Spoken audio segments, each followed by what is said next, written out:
नमस्कार दोस्तों, मैं हूं आपका अपना दोस्त नंदन और आप देख रहे हैं CNDC बाय नंदन। दोस्तों, काफी लोगों के मन में ये सवाल चल रहा होगा, हालांकि जो टेक्नीशियन है उन्हें इसका आंसर बेहतर पता है। जो लोग टेक्नीशियन नहीं है मैं उनके बारे में बता दूं कि काफी लोगों के मन में ये क्वेश्चन चलती है कि क्या अगर हमारे इस रूम के अंदर एयर कंडीशनर लगी है और इसकी दरवाजा अगर खुली रह जाए या फिर खिड़की अगर खुली रह जाए तो क्या एयर कंडीशनर खराब हो सकती है या फिर हमारे इलेक्ट्रिसिटी की बिल ज्यादा आ सकती है। तो अगर आप इस टाइप के कंफ्यूजन के साथ जूझ रहे हैं तो इस वीडियो के साथ बने रहें, इस वीडियो को अंत तक देखें। मैं आशा करता हूं कि इस वीडियो के अंत तक आपको सारी जानकारी मिल जाएगी।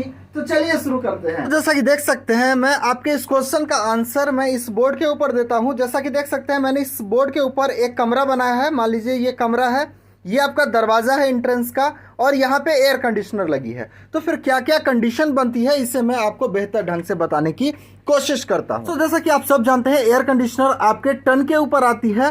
तो टन के हिसाब से ये आपकी कूलिंग की कैपेसिटी इसकी होती है। मान लीजिए ये हमारा कमरा है और इस एयर कंडीशनर को सबसे पहले हम एक नॉर्मल एयर कंडीशनर की बात कर लेते हैं, फिर हम इन्वर्टर एयर कंडीशनर के बारे में बात करेंगे।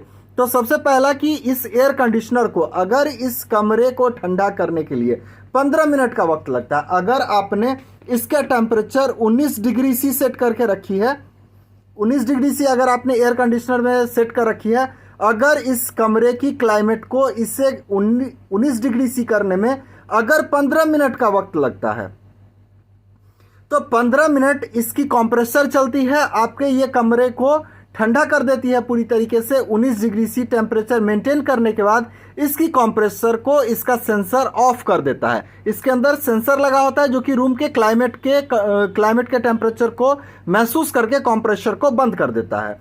तो आपकी एयर कंडीशनर की कंप्रेसर बंद हो जाती है और दोबारा से जब ये आपकी लगभग 19 पे आपने सेट कर रखा है, जब ये 20 या 21 डिग्री सी तक फिर से कंप्रेसर ऑफ होने के कुछ देर बाद जब ये फिर 20-21 डिग्री सी पे जाती है तो दोबारा से इस एयर कंडीशनर का कंप्रेसर ऑन होता है और फिर से ये दोबारा आपके कमरे को ठंडा करने लगता है।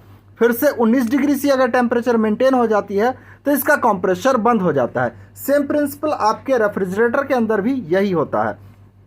तो अगर आपके इस कमरे का अगर दरवाज़ा खुला रह जाए तो ये रूम ठंडा हो ही नहीं पाएगा, क्योंकि क्या होगी कि ये जिस हिसाब से इसके क्लाइमेट के टेम्परेचर को कंट्रोल करेगी उस हिसाब से कूलिंग इससे बाहर भी निकलती रहेगी और 19 डिग्री सी इस रूम के अंदर कंप्लीट नहीं हो पाने की वजह से इसकी कंप्रेसर लगातार चलती रहेगी। आपकी एयर कंडीशनर चल रही है रूम के अंदर, अगर दरवाज़ा खिड़की या फिर इसके अलावे वेंटिलेटर वगैरह से अगर आपके रूम की कूलिंग बाहर निकल रही है तो आपकी इलेक्ट्रिसिटी की जो बिल है वो आपको ज़्यादा आने वाली है। दूसरी बात, अगर कंप्रेसर लगातार काफ़ी टाइम तक चलती ही रह जाए तो ऐसे कंडीशन में क्या होगी कि आपकी कंप्रेसर ख़राब हो जाएगी, यानी कि आपका एयर कंडीशनर ख़राब हो जाएगा। क्योंकि कंप्रेसर इस हिसाब से डिज़ाइन नहीं की होती है कि उसकी कंप्रेसर लगातार 12 घंटे लगातार 24 घंटे चल सके।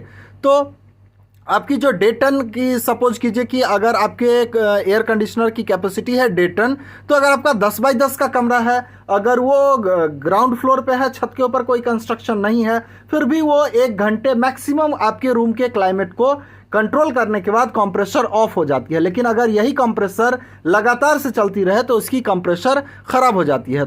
तो आप ये जान लें कि अगर आपके रूम की दरवाजे या फिर खिड़की अगर खुली है, आपकी एयर कंडीशनर चल रही है लगातार से, तो इलेक्ट्रिसिटी की बिल भी ज़्यादा आने वाली है और इसकी कंप्रेसर भी ख़राब हो सकती है। अब दूसरी बात कि अगर आपके रूम के अंदर इन्वर्टर एयर कंडीशनर लगा है तो क्या होगा। तो भाई साहब, मैं आपको बताना चाहता हूँ कि इन्वर्टर एयर कंडीशनर के अंदर क्या होती है कि इसकी कंप्रेसर लगातार चलती रहती है। आपके अगर रूम के अंदर एयर कंडीशनर लगी है इन्वर्टर वाली तो इसकी कंप्रेसर लगातार चलती है। क्या होता है कि जब आपने अपने एयर कंडीशनर को ऑन किया तो सॉफ्ट स्टार्ट होने के बाद आपके रूम की क्लाइमेट का टेम्परेचर इसका सेंसर सेंस करता है और इस हिसाब से आपकी कंप्रेसर स्टार्ट होती है और उसका स्पीड ज़्यादा होता है उस टाइम जब आपकी रूम की टेम्परेचर ज़्यादा होती है। और जिस हिसाब से आपके रूम की टेम्परेचर घटने लगती है उस हिसाब से आपने अगर सपोज कीजिए कि आपने 19 डिग्री सी अगर आपने सेट कर रखा है अपने एयर कंडीशनर को, 19 डिग्री सी कंप्लीट करने के बाद क्या होती है तो इसकी कंप्रेसर जो है वो स्लो हो जाती है, यानी कि उसकी रफ्तार कम हो जाती है और धीरे धीरे ये आपके रूम की क्लाइमेट को ठंडा करता रहता है। क्योंकि क्या होती है कि 19 डिग्री सी कंप्लीट होने के बाद क्लाइमेट आपकी दीवार गर्म होती है, आप जो सांस छोड़ते हैं तो आपकी भी टेम्परेचर होती है रूम के अंदर, तो इस हिसाब से आपके रूम के टेम्परेचर को ये गिरने नहीं देता। कंप्रेसर का स्पीड स्लो हो जाता है पर वो टेम्परेचर को मेंटेन कर रहा होता है।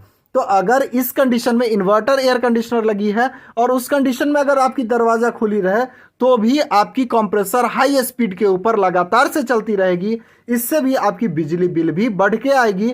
और साथ के साथ अगर कंप्रेसर बिल्कुल हाई स्पीड में लगातार से चलती रह जाए तो उसके भी कंप्रेसर खराब होने की संभावना ज्यादा होती है। तो आपको पता चल गया कि अगर आपके रूम में एयर कंडीशनर लगा है और इस कंडीशन में अगर दरवाजे खिड़की खुली रह जाए तो आपकी बिजली बिल बढ़ के आएगी और आपकी एयर कंडीशनर खराब होने की संभावना ज्यादा होगी। तो ऐसे कंडीशन से बचने के लिए आपके रूम के अंदर वेंटिलेटर लगा है तो उसे क्लोज कर दें, आप उसे किसी गत्ते या फिर थर्मोकॉल से वेंटिलेटर को क्लोज कर दें। अगर आपके रूम के अंदर जो खिड़कियां लगी है अगर वो ग्लास की है तो उसके ऊपर आप एक पर्दा जरूर से लगा दें, जिससे क्या होगी कि एयर कंडीशनर की जो टेम्परेचर है वो आपके शीशे को ठंडा करने में लगेगी। और शीशा चूंकि बाहर एक नॉर्मल क्लाइमेट है तो शीशा बाहर से गर्म होता रहेगा, इससे भी आपके रूम की जो एयर कंडीशनर जो है उसे ज़्यादा काम करना पड़ेगा, उसके कंप्रेसर को ज़्यादा चलना पड़ेगा। तो इसलिए आप खिड़कियों के ऊपर भी पर्दा लगा कर रखें, वेंटिलेटर को बिल्कुल से क्लोज करके रखें। तो इस हिसाब से आप अपने इलेक्ट्रिसिटी के बिल को भी थोड़ा सा मैनेज कर सकते हैं।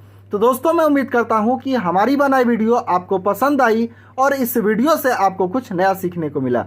दोस्तों हमारी वीडियो अगर आपको आती है पसंद तो प्लीज़ लाइक करें और आपका कोई भी सवाल या सुझाव है तो हमें कमेंट बॉक्स में ज़रूर लिखें। दोस्तों मैं आपको एक चीज़ और बता दूं कि हमारी दरभंगा शहर के अंदर इंस्टीट्यूट है जहां पर कि हमारी रेफ्रिजरेटर की ट्रेनिंग स्टार्ट हो चुकी है, स्टेबलाइजर की ट्रेनिंग स्टार्ट है।